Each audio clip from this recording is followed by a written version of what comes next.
Hello and welcome to the show. Before we begin, apologies for sound quality. It's a rainy day here in Abuja. The rain is really loud and all over the place, and hopefully not too much of it is going to spill into the background. Apart from that, the kids are having a field day because it's a rainy day and it's a cool day, so they're running all over the house. But I think I'm already 3 or 4 days late with the regular episodes, so I figured let me just go ahead, make this podcast recording. I'll try and muffle the noise as best as I can, and let's keep the show moving along. So, today, what we're going to look at is how not to sell your services on LinkedIn by using the pitch slap technique. Now, what is a pitch slap technique? Pitch, of course, like when you're making a sales pitch, when you're throwing something over to someone, and then slap, that's when you take your hand, you make it nice and flat and broad, and then you whack someone across the face. So, you put those together. A pitch slap gives you a vague idea of what it is that we're trying to describe. So, a pitch slap is what happens on LinkedIn, particularly, where people send you a connection request. Now, I don't know why it happens on LinkedIn the most, because technically you can do this on any social media, where you have to send someone a connection request, a friend request, a follow request, a whatever request. But it seems to happen a lot on LinkedIn. And I've been getting quite a few since I've been putting out my name into the interwebs and asking people to follow. So I've been getting a lot of pitch slaps. So the pitch slap is what happens when someone sends you a connection request, which seems okay. You accept the request because it's a reasonable thing to do if it looks like you guys might vibe or get along, or if you're someone like me who's trying to grow his area, his sphere of personal or business influence. Then the person who sends the connection request starts a casual conversation and they try to pretend that they are interested in you or what you're about. Then they make a switch and go straight into a direct sales pitch. That's the part where they tell you, buy now. I have the solution to your problem. Subscribe for this. Buy that. Book a meeting. Let's have a discovery call. Do this. Blah, blah, blah. They're making direct asks of you that involve time, that involve money, or involve effort. And that is what is called the pitch slap nowadays. You start off the conversation, you look like you're interested. Before somebody, just as people are letting their guard down, the person now hits you with the buy now. Buy now, 50% off, subscribe to this, get a free ebook, get a free this, get a free that, book a meeting, do this, do that. They want you to spend time, they want you to spend money, they want you to spend effort with them. Unfortunately, these people don't realize that this is premature, because it's okay to make a request for someone. I mean, after all, our businesses are not going to move forward if at some point we don't tell someone, I have the solution to your problems, and by all means, buy if you can afford. So, of course, we should be making a sales pitch at some point, but this pitch slap thing is a bad idea, and lots of people seem to be doing it nowadays. So that's the reason why I'm making this podcast episode. I'm hoping to dissuade you, gentle listener, listening to the show, that this is a bad idea. And just in case somebody has told you that this is the greatest thing since sliced bread, it's working, and this is how to promote your business, this is not a good idea. Will it work? Yes. Everything works. So this is bound to get an occasional buy every now and then, but it's not a good idea. Now, why is this a bad idea? Because all this indirect action leaves a sour taste in people's mouth. It leads to loss of trust, and it increases sales resistance. Now, what is sales resistance? Especially those of you who are newbies. For those of you who've been listening to the show right from the inception since 2020, and who have listened to most of the 650 episodes that we have over here as of today, you're familiar with the idea of sales resistance from the man, the godfather himself, Mr. Tom Hopkins, an American sales trainer, although in the real estate space. Please do not tune off if you don't happen to be in the real estate space, because sales principles are universal. It's about finding out how it applies to your own unique and peculiar circumstance, your own the business that you're trying to grow, the product or service that you sell. So, sales resistance is this. Sales resistance is the normal apprehension, is the normal skepticism that most people have in a selling environment. So it's just normal. You step into the market, You want to buy a goosey? Well, okay, let me make it personal. I step into the market. I want to buy a goosey. My wife has sent me to buy a goosey so that we can make some food for the kids. So I'm going there because I have a problem. I want the solution. I want the egusi. But I don't want people shouting at me, hey, brother, customer, come here. This one is cheap. Customer, long time. How about this? How about that? I don't like that harassment. That is what is called sales resistance. And it's not just peculiar to me, but billions of people world over feel that as well. They have a need, but they have apprehension when they get into a sales environment. So, a woman steps into the mall. She's in the cosmetics section. She thinks she has a fair idea of what it is that she wants. And she's looking at some items there. But the moment a salesperson, properly manicured and with the uniform, walks up to her and says, "Oh, good afternoon, ma. Can I help you?" She says, "Oh, no, it's okay. I'm just looking." But the thing is, she is not just looking.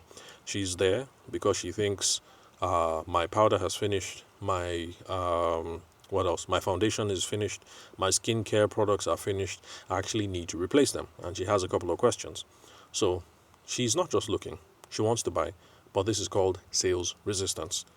The apprehension is normal, the skepticism is normal, the leave me alone feeling is normal. Everybody goes through it. Well, not everybody, most people have it in the sales environment. Part of it is also the reluctance to make a bad purchasing decision. Nobody wants to buy the wrong thing. So that's also one reason why people just lock up when it looks like someone is trying to make them buy something. They're trying to avoid buying something that they regret later on, and then they say, "Oh, it was the sales girl that made me buy it. It was the sales guy that forced me into this." So this whole thing of pitch slapping is increasing the level of sales resistance. People who come to LinkedIn are already in that mind frame of, don't sell me anything. I'm just here to network. I'm here to learn about this. I'm here to catch up on this. I'm here to catch up on that. Please don't sell me anything. They're already in that mind frame. For you to pull this move, it really jacks up the level of sales resistance. So, if we are trying to sell something, and if we're trying to move the business forward, we actually should be avoiding sales practices that make our job more difficult. The pitch slap is making your job a whole lot more difficult. It's making it worse and making it harder to sell in the future. If you pitch slap me or you pitch slap someone and you make a sale, that's cool, no problem. You've made some profit. But the problem is you're going to want to sell something else in the future. And now the person knows your MO. They know how you move. They see a message from Tavishima like, Tavishima, that guy. I know him. He's an irritant. They'll ignore your message. They won't engage because the last time they engaged, you pitch slapped them and you ended up making a purchase and, sorry, the other way around. Yeah. Okay. Well, anyway, you get the picture. The person is going to start avoiding you because you pitch slapped them. So, what should you do instead? For those of you who are going around pitch slapping, you should be using LinkedIn to build your network base, working base. Anyway, you get the whole picture. We should be engaging in relationship building and we should be putting people in nurturing sequences. Let me repeat that. For LinkedIn, it's not pitch slapping. It's number one, build the network. Number two, relationship building. Number three, nurturing sequences. Just in case you didn't get that again, let me repeat it for those of you pitch slappers. Use LinkedIn to, number one, build your network. Number two, relationship building. Number three, put people in nurturing sequences. How do you engage in relationship building on LinkedIn? We've already said enough about networking in previous podcast episodes. If this is your first time listening, you want some more material on that, after you're done listening to this, use the search function within this podcasting app. You will see the older episodes where I spoke about networking. You should be looking for networking, professionalism, and business communication. At the time, I had a series of talks that was created for people in the wedding planning industry. That was when my friend Laura of Posh and Pristine wedding planning. Yeah, so the people, new wedding planners under her, that was part of the tutoring that I ran for them. So professionalism, business communications, and networking. You'll learn some more there. Okay, where are we? Okay, I think. Oh yes, the proper thing to do on LinkedIn.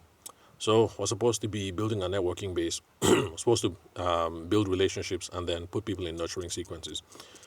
So So excuse me. My cold is not quite over yet. So how do we engage in relationship building on LinkedIn? This is the painstaking, and yes, it's painstaking because you have to do it frequently. It doesn't have to be every day. You follow people. That's good. Just like the person who sends the connection request. The next thing is you now comment on the posts that they put. You debate on their posts. You send messages around personal and professional milestones, stuff like that. The typical thing that you're expected to do on LinkedIn. Follow someone and then comment. Oh, I noticed that you put this and this and this up. I agree. Then the debating part, or I disagree, or have you considered blah, blah, blah, blah. You're engaging the person in the conversation. People to know you, and in typical LinkedIn fashion, they'll notice that, oh, this guy that has come to comment on my post, or this lady, you click on it, you have a look at their profile, like, oh, okay, she's into this, he's into this, okay, all right, no wahala. And then the debate continues. And then, of course, once in a while, you send messages around personal and professional milestones. You know, that whole thing of so and so has been promoted, so and so is now the executive director, or so and so has now passed their CFA exams level 2. Those are the kind of updates that people put on LinkedIn. And so you send a message. Congratulations. I noticed that you've been promoted, more power to you, more of God's blessing in your life, blah, blah, blah, whatever it is that you want to say. Or, oh, congratulations, it's your birthday. Congratulations, you've been with Cornerstone Insurance for the last 10 years. More career progress, blah, blah, blah. All those things. Now, if you're doing all this, following people, commenting on their stuff, debating, agree, disagreeing, whatever, and then sending them messages around their birthdays, their promotions, the exams passed, and everything, because people do put up all those things on LinkedIn, eventually the opportunity is going to come up for you to make a sales pitch organically. And the person might be expecting it now because over the several instances where you've been liking, commenting, congratulating, sending personal messages, stuff like that, they would have checked your profile every now and then, and it'll become obvious. Now, oh, yes, Kunle is an architect. So they wouldn't be surprised when you, Architect Kunle, is now making a pitch that, okay, you're now the ED, you are building an office in this part of Lagos or this part of Abuja. Can I come in and present some plans about how my firm can help you guys build a, sustainable building or build a cost-effective building? I mean, whatever your value prop is as an architect, that's the power you get to make the sales pitch. So it's organic. It's kind of expected that you should be making a sales pitch. They now know who you are. Akunle is that architect who is always on our timeline. So it'll come up organically. And now the thing is, even if it doesn't come up organically, people would have been warmed up to you so that once you make your sales pitch because you want to sell the eggs from your poultry or whatever, let's say your who is the let's say he's manager at a place where they produce poultry, chicken, eggs. What can I come up with? Okay, let's say they produce soap, and to produce the soap, they need calcium, and a good source of calcium is in chicken eggs, and you want to make that pitch. Now, if you've been engaging and building relationships, excuse me, just like I said on LinkedIn, even though it doesn't come up organically, at least they're going to be warmed up to you when you make that pitch that, hey, I know that you guys need calcium as a byproduct. Do you know chicken eggs are a source of good calcium? Can I come into the office and let's have a discussion? Let's see if we can help supply calcium for you guys to help make your soap. Now, for those of you who make soap, I don't know if calcium is needed to make soap. I'm just freestyling here, so forgive me if I've said something false. I know that for soap you need palm oil and a couple of other stuff. I don't know if calcium is in the mix. I'm just making stuff up. So it's not going to be too much of a surprise when that happens, not in an happens in an inorganic way. Yeah, that was the word I was looking for. Then, now to nurturing sequences. How do you put people in a nurturing sequence? The whole idea of a nurturing sequence is this. You're in touch with someone. You guys kind of have a relationship going. You're not quite sure what to do with them. There might be a possible buyer. There might not be a possible buyer. You don't know how to move the relationship forward. Nurturing sequence. The idea behind this is you just keep sending them material routinely that you think they will be interested in and stuff that is relevant to their industry or relevant to their personal interests. So you're not quite sure what to do, but you notice that the person has passed level 2 CFA. You send the congratulations. Oh, congratulations on level 2. One more, now you're going to be a chartered financial analyst. You guys have that chat about how being a CFA is going to help their consulting practice or blah, blah, blah, blah, blah. All that small talk, and you leave it at that. From this point on, whenever you see useful material on how to pass CFA or how CFA can help your career or CFA alumni in Lagos or Abuja or something like that, you send it to them because it is relevant to their personal interests, their goals. And it's going to be stuff that they will find useful and they will welcome you into their inbox. And then you make an impression on them. That's the idea behind nurturing sequences. You kind of have an idea of where it is that they're going. Send them stuff that they need. If you're doing relationship building, you're doing nurturing sequences on LinkedIn, you'll be fine. You won't get to make your pitch every day or every week. But when you do make a pitch, you stand the chance that you're going to be making an effective pitch instead of this whole pitch slapping thing that people do. Send a connection request today. The person accepts. Tomorrow you say, oh, how are you? How are the children? The person says, oh, my kids are fine. And they think you want to enter into personal conversation. And then the day after, you're saying, buy my stuff 50% off. I mean, the average person is like, you just asked me about my kids yesterday. Now you're saying buy 50% off. Like, from where to where? Like, where did all that come from?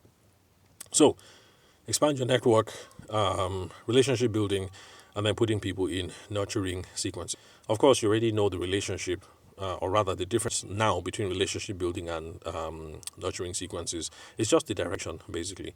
So relationship building, you're responding to stuff that they, and then nurturing sequences, you are the one who's taking the initiative to throw stuff over to them. So, but either way, whether you take the direction from them or the lead is from you, it's not a problem. So, the summary of what it is that I'm saying today is LinkedIn is a bad place to make the sale immediately. If you want to sell right now, you want to make the sale right now, LinkedIn is the worst place to do that. People have come to LinkedIn for different things, trying to get the sale immediately. LinkedIn is not a good place for that. Instagram is a better place for that because people are in that, happy commercial mind frame. So if your pimple pop-up skincare thing pops up, they're in the mind frame to click and say, oh, how much? And then they send you a DM and then you get to make some business. Or anyway, you get the picture. If you're looking for immediate sales, LinkedIn is the wrongest place to be. Maybe try Instagram, depending on what it is that you have. Now, a case in point, a fellow sent me a connection request. The fellow is into link building, SEO, guest blogging, analytics, blah, blah, blah. Now, you guys know what I feel about all this multiple, heaping, plenty, buzzwords, everything. The problem is somebody looks at your profile, they have absolutely no idea what it is that you do because you just put on everything, AI, link building, guest blogging, blah, blah, blah, crypto, Anyway, so stop it, please. Narrow it down to a few things so that at least people remember, so that even if they're engaging with you, if you are the chicken person, let it be clear that you're the chicken eggs person, so that when someone needs chicken eggs, they know who to call or whose profile to check or who they're looking for in their DMs. Okay, so if you're interested in chatting with me about industry trends and AI, because those of us in the consulting space, everybody's talking about AI. So we exchanged WhatsApp phone numbers, and then he started asking me about my website and YouTube. He then claimed that he can increase my income by 4x if he creates a website for me and a YouTube channel. Let me repeat in case you didn't get it. Started off small chat and talking about industry trends and AI, like like how we consulting people do. Next thing, he switches sharply to website and YouTube, and I can increase your income by 4 times if I create a website for you and a YouTube channel. You can see that there's a disconnect between the conversation that we started and where we are right now. It's a huge switch. Another thing is, he didn't ask me about my current income sources. He didn't ask me about what I'm trying to optimize or what could be optimized. He didn't ask if I'm happy with my current income levels. He didn't run a diagnostic on my current YouTube channel to see if there's anything wrong with it. He didn't even ask questions about what my YouTube strategy is, or have a look at my YouTube content to see if there was any problem with the content. Since he hasn't done any of this background work, it's obvious that him saying that he will quadruple my income, take my income 4x, is something that he just made up on the spot. he doesn't even know if I'm making any money from my YouTube. The answer is, by the way, I'm not making any money from my YouTube because I've not tried to use it deliberately to make income from it. So what exactly would he be 4xing when there's no income to begin with? When you're trying to beat your chest and throw around numbers like this, I'll 4x this, I'll 10x this, I'll 20x, you are not inspiring confidence in prospects when you start making up numbers. If you at least ask all these questions and you see that somebody's making 100K a month from the YouTube channel and from expertise, you think, I can take that 100K, we can get you into the 250 range. You've asked enough questions to at least seem like you know what you're doing. It sounds plausible. But instead, you go about approaching everybody saying, I can 4x your income. How? You have to run some diagnostics first. You need to ask some questions first. Then he offered up his services for $10 per video. If you had looked at the stuff I put out, you would have seen that I have an almost daily cadence of content. So that's going to be $200 to $300 per month. The Nigerian equivalent is going to be about 233,000 naira. And of course, in Nigerian terms, that is expensive. So I'm going to be spending 233,000 naira on the videos that I'm putting up on YouTube because I'm getting how much in return. Anyway, so he made a sales pitch without qualification and without discovery.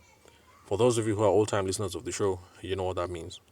For those of you who are newbies, let me rephrase.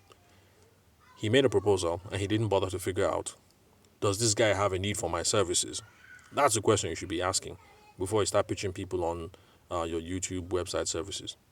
Is this guy the right guy to authorize the expenses within the business? You need to find out that kind of information because he could have been having this chat with me, and for all he knows, I could have been the secretary. And if you're just chatting with the secretary, it doesn't matter how long this conversation is, the secretary cannot authorize any expense. If you're talking to this kind of thing, you're trying to sell this kind of thing, you're better off talking to your guy, the person who owns the business, or the person who can write the check. What? He was just going ahead making a sales pitch to the first person that he met. You also should be trying to figure out, is this a problem worth solving for this other person? You should have been trying to figure out that, do I think I have a problem with my YouTube and do I think it's worth solving?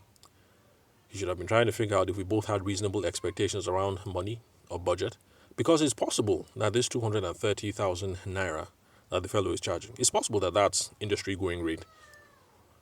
But the thing is, I don't know that, and so for me, I think it's an unreasonable expense. And if I think that's unreasonable, there is nothing he can do to move me forward. But if at least I had the right expectations, there will be room. Maybe we might start negotiating, and I'll say, you know what, 230K, yeah, I get, all seems fair. But you know what, guy, I'm broke right now. Just take 180 and let's start. You know, as the future goes, we'll add it, we'll increase it. You know how we like to talk in this part of the world. So he didn't ask questions around that. And then he also didn't figure out if this guy, which is me, was ready to make a decision on the problem anytime soon. All these things essentially is what qualification and discovery is about. Who am I talking to? Do they have a need for my products or services? Do they think they have a problem that is worth solving? Do they have realistic expectations around money? Is this the guy that is even going to transfer the deposit anyway? Or am I wasting time talking to a secretary or an underling? These are the kind of questions you should be asking. Qualification and discovery, these questions are important because there's no point engaging in the conversation if any of these things are missing. Like take the urgency thing. What's the point of engaging in the conversation with the person if the person is going to take action next year? There's no point. You're just wasting your time. Or if the person is only engaging in conversation just to be polite, like initially I was, because I was just trying to be polite. Anyway, let me not flog a dead horse. How do things end up?